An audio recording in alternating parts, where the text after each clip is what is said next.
Yeah, and hopefully it's not loud here. It's loud at my house because they're tearing up the street. It's great. Lovely. And by great, I mean it's not great. I cannot share my screen because I am not a host. So someone's gonna have to make me a host. Or make the sharing settings so I can share my screen. Gary, I think you are the only host at the moment. Oh, I see Wendy is now co-host. I did make you a co-host a long time ago.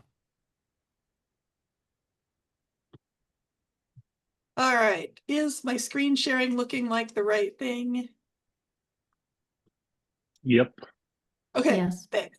Yeah, so I also cannot see the Zoom boxes. Well, I guess maybe I'll try to put you on my other monitor. Maybe. Nope, Zoom is not happy with me today. Okay, well, let's get going. We have a group of us talking about helping NICS handle turnover. So I don't see any new faces, but while you're in the whole group, feel free to leave your camera off and stay muted, but it's a small enough group you can unmute and talk when you want to talk. You can raise your hand or just unmute. That kind of is also a signal that you want to talk, and we'll be using the chat window throughout. And thanks, Megan has dropped a link if you want to open up the slide yourself to follow along. We also have alt text on the pictures. Thank you, Camilla. So this NIC-Cast monthly webinar from MTEP, very interactive, of the NICS to share ideas and lessons learned, build our community. This will be very interactive with lots of conversations. So today, the NIC-Cast overall, building familiarity with NICS, changes, research processes, building community. We're really going to be focused on sustaining NICS today and connecting you to each other. So today, it's going to be giving you some resources and inviting you to engage in reflection and discussion around a bunch of questions focused on helping you sustain your NIC through personnel turnover. Turnover is inevitable. Every single MTEP NIC has experienced some kind of turnover. Data gathered by the Research Hub in MTEP 2.0, we know that very few NICs have a plan for handling this turnover that all of you have encountered and will continue to encounter. And that planning for turnover and how to handle it is a key leadership activity to sustain or even expand transformation efforts. Earlier this year, we created this graphic, we being Mike Berglund-Reese with some input.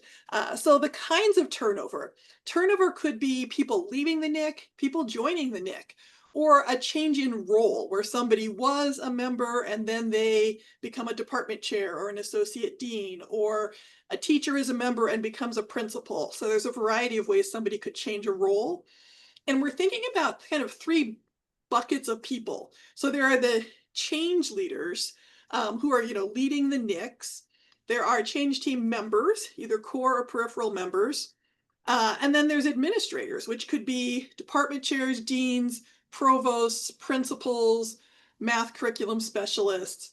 But any of these people can, leave, join, have a different role. And then after that, what we see is that sometimes NICs expand with new partners, new directions. Sometimes they sustain and continue their efforts, redistributing responsibilities around the new people who are there. But sometimes they fizzle out and kind of losing your driving force, losing cohesion, abandoning efforts. And the fizzling is the part we are trying to avoid. We have these four interrelated dimensions based on research, including research from MTEP. And we're going to talk in depth about each of these. So for right now, I'm just going to say they are interrelated, and we're going to be talking about culture, communication, processes, and documentation. So what we're going to do is in a moment, we're going to turn you loose in some breakout groups to talk about discussion questions to guide your turnover plans. But this first is just some overarching questions that I would say just think about for a little bit. So the first question is, who is the person who's leaving or joining, and what are their roles and responsibilities? You might be in a situation where you know that somebody is going to be coming or going. And if you don't have someone specific, think about what you might want to plan for. Is somebody getting close to retirement age? Is your department chair in their last year before they might stop being a department chair? Are you trying to add a new school district to your partnership? So either think about a real or hypothetical turnover that you might be anticipating, and then thinking about what are the knowledge, skills, connections, and power that you might need to replace when somebody leaves, and how you onboard new members. When you're thinking about these overarching questions, you'll have to make some different plans for different roles of people. Having a department chair or a principal change roles is different than having your NIC leader change roles or leave or retire, kind of thing. So what we're going to do is we're going to have these 4 sets. We're going to have a set of questions for each, and for each one, we're going to put you in breakout rooms to talk through those questions and then pull you back. And we have a note-taking document for you to use that we will kind of compile and synthesize at the end to share as a resource for everybody. Great, thanks, Wendy. So the first turnover strategy that we'll focus on is processes.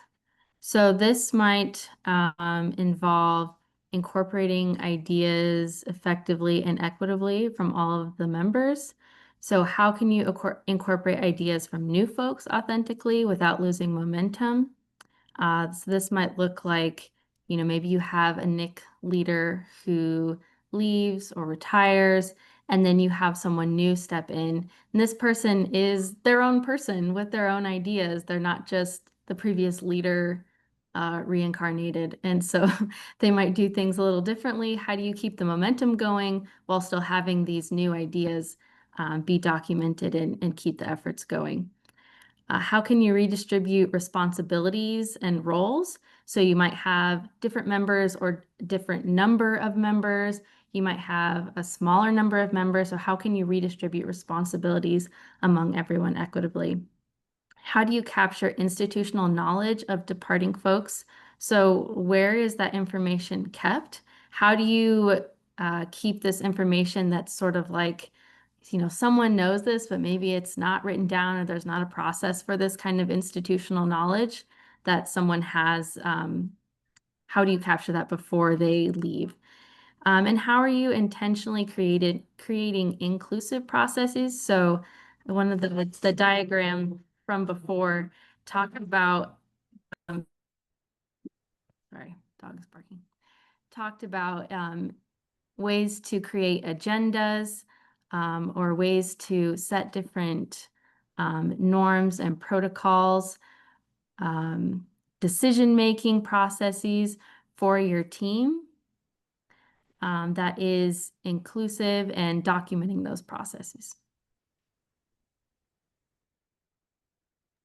Thanks, Amy. So what we're going to do now is open up breakout rooms, and you'll have about 10 minutes to talk. And you're not going to necessarily be with other people from your NIC. This is to kind of talk broadly about sharing some of these things that you already do and learning from each other. Megan had dropped a notes document, so we invite you to take notes. And in the notes document, these questions are relisted, and there's tabs. So you'd be going to the processes tab.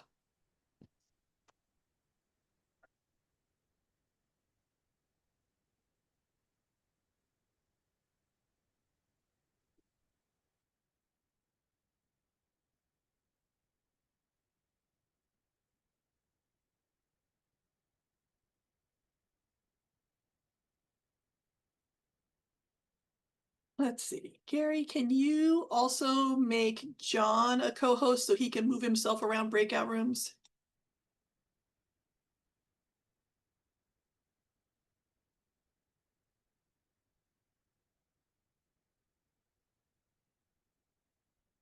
And then I'll pop myself into the room that has fewer people.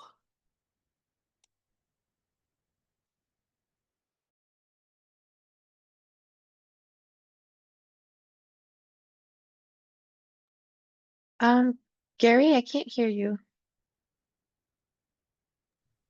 You're muted. Oh, Which room am I supposed to go to? It looks like they're all even, so I can do. yeah, you can pick whichever. Okay, so someone cannot be in the,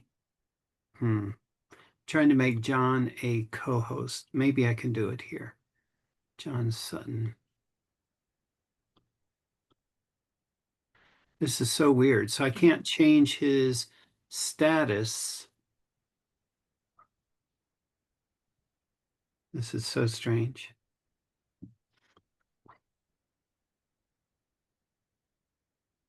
Okay, I have to make him leave the room. So I'm going to do that. Okay. And then I will make him a co-host and then he can go back. Okay, that's what I tried to do. He still didn't come here. Hi, John, I'm just making you a co-host, then you can go back to wherever you want. John? If I unmute, you can hear me say, "Thank you, Gary. That's very kind of you." Okay. Sorry to be abrupt. I didn't know how else to do it. It worked. I figured someone was summoning me, so I came. Yes. Good job. Thank you. Thanks, Gary.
welcome back. I'm going to try this again unmuted.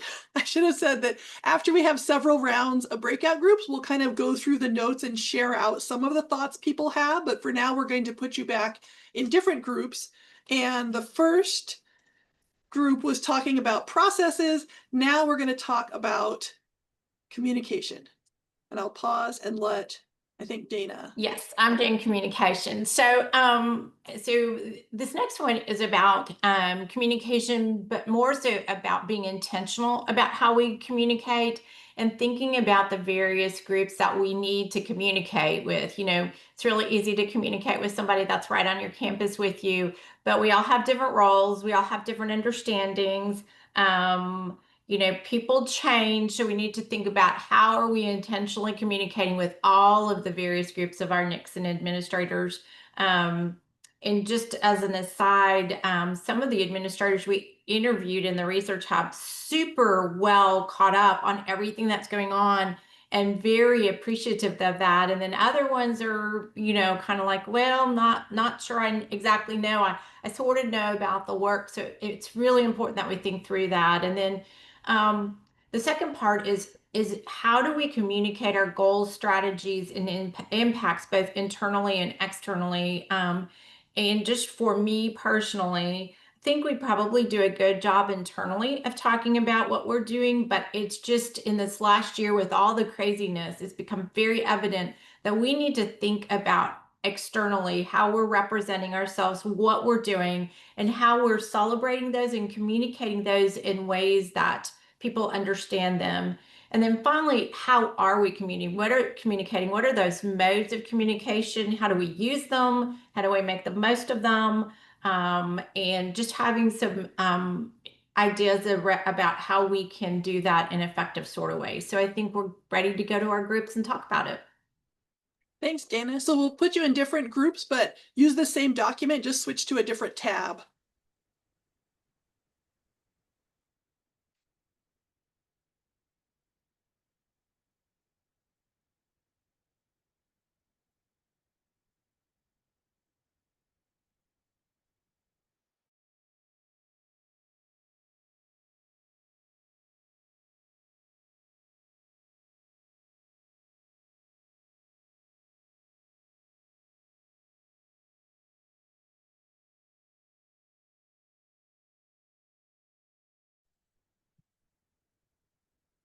Megan, are you there?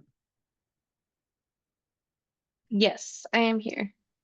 Okay, I was originally assigned to group 2. Gary had made me a co-host so I could move amongst the rooms. And now I don't have any options open to me because I canceled the group 2 assignment. Can you tell me how I can get into rooms? Oh, wait, I have a different tab here. Yeah, I'm assigned to breakout room 2. So I'll just go there. Maybe somebody can make me a co-host after things are on. Yeah, sorry about that. Oh,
That was fast.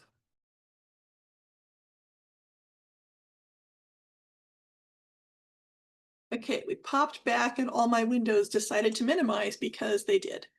So we'll get the screen shared again. Here we go. All right, so thanks for having these conversations. And now Camilla is going to talk about logistics and documentation. All right, I thought I'd introduce myself because I see some new faces. So my name is Camilla. I work as a project manager for the Center for Science, Mathematics, and Computer Education at UNL. And I serve as a project co-manager for MTEP. And today I'm going to be talking about the logistics and documentation, which should be a high priority aspect of the onboarding new people.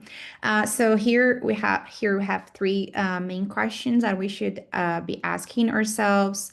So who is responsible for turnover logistics? So all of these operational activities, updating, folder sharing, IRB, website, calendar invites. So this might be the NIC leader or a assigned NIC member, but someone should be doing this. And we consider this to be a high priority list of activities as soon as you have someone joining or leaving your NIC.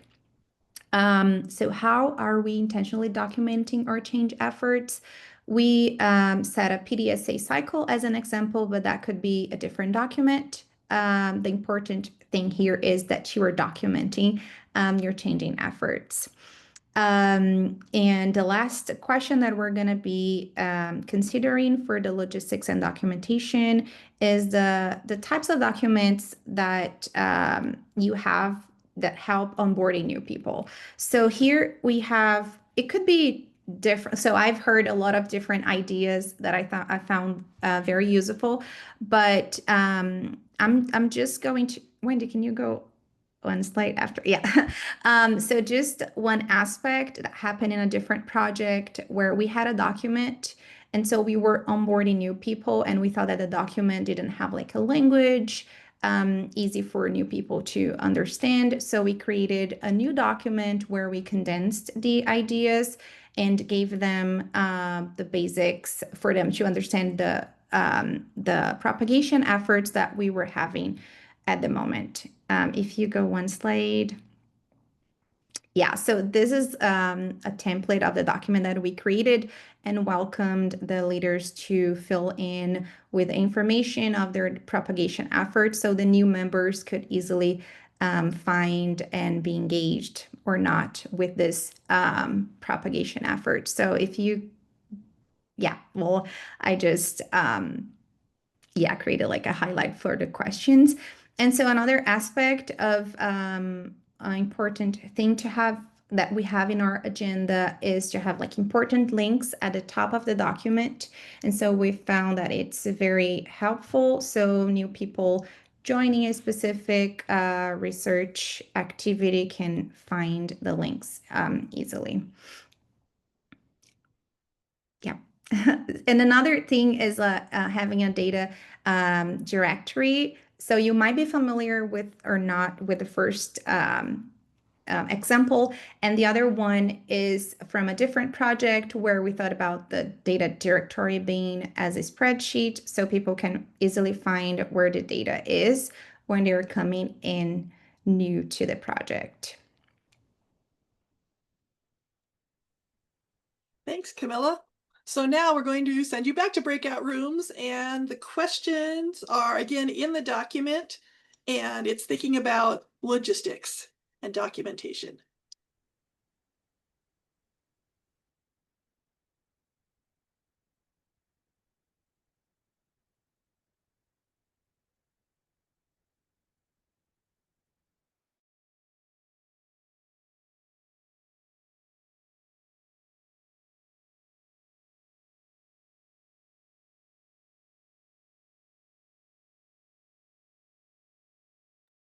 John, you should have co-host power again, so you should be able to jump from room to room. Yeah, thank you very much, Megan. I can see that. I'm just taking notes about who's in what rooms right now. I'll move in a sec. Great, thanks. Thank you.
Welcome back again.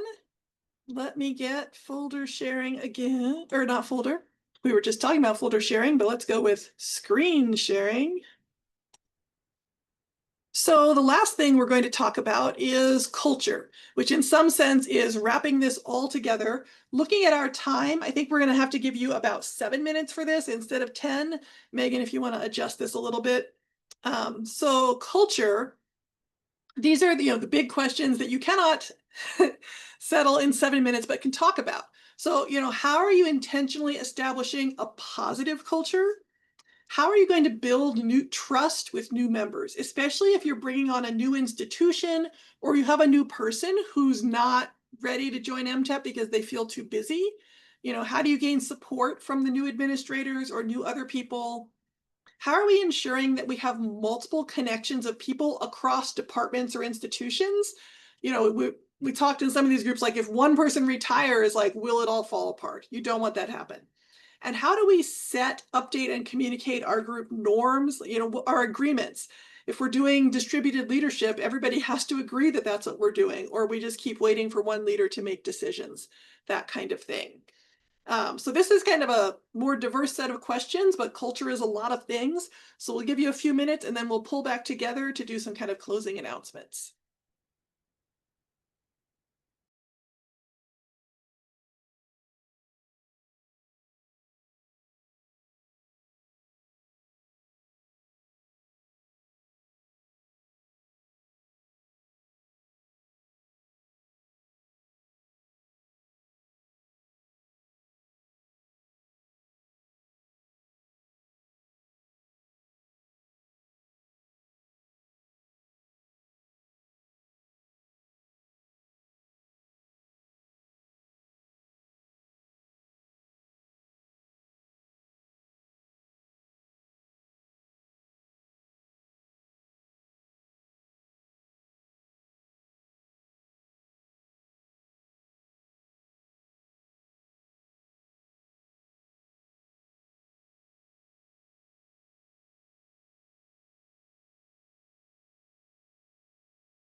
All right. So now I think Amy's gonna close us off. Great, thanks.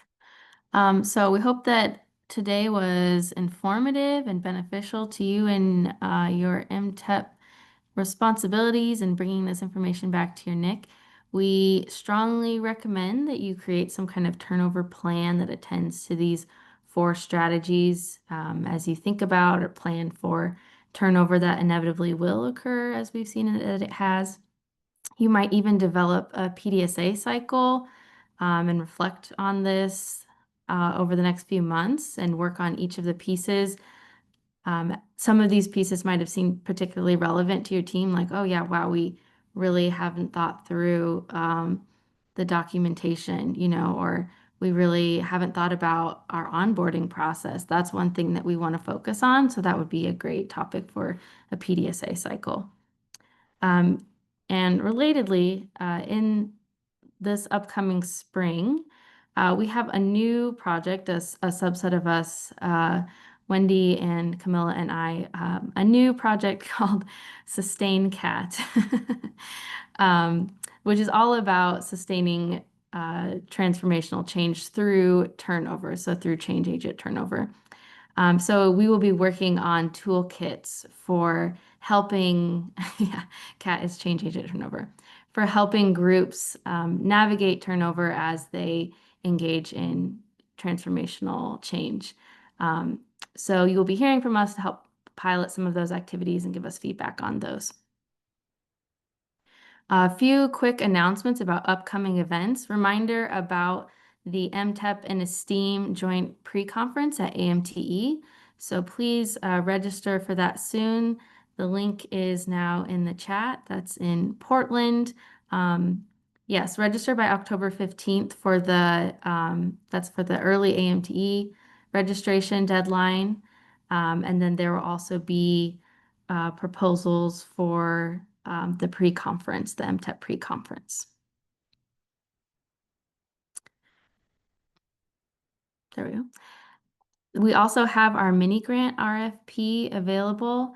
So this supports improvement work of NICS across MTEP. This can cover a wide range of things like travel, stipends, materials.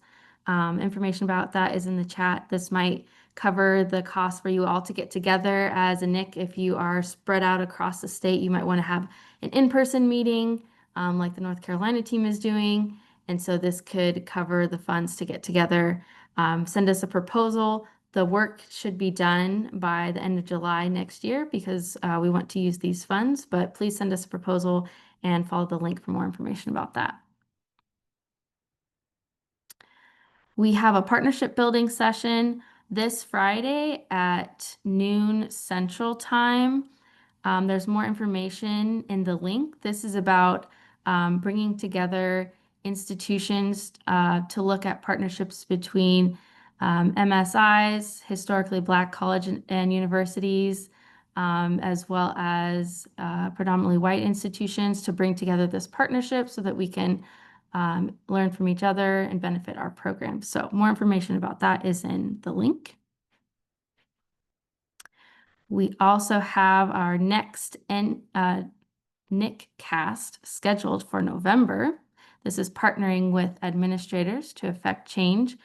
And I believe, correct me if I'm wrong, I believe you want to encourage and invite your administrators to attend, but you as a NIC leader, a change agent, you should also attend to be a part of that meeting. So it'll be a great discussion across administrators and all of those involved within your MTEP work. So that is on Friday, November 21st, also at noon Central Time. And please follow our newsletter to stay up to date, and the group's IO and all of our relevant communications that we stay on top of. Thank you all so much for joining. Any final words, Wendy? Nope, just thank you. Thanks for engaging. This kind of discussion doesn't happen if people aren't willing to talk. And we're going to be synthesizing the notes everyone took, and you look for that in a next newsletter, probably the November one. Yes. Thanks so much, everyone. Have a great evening, afternoon, rest of your day.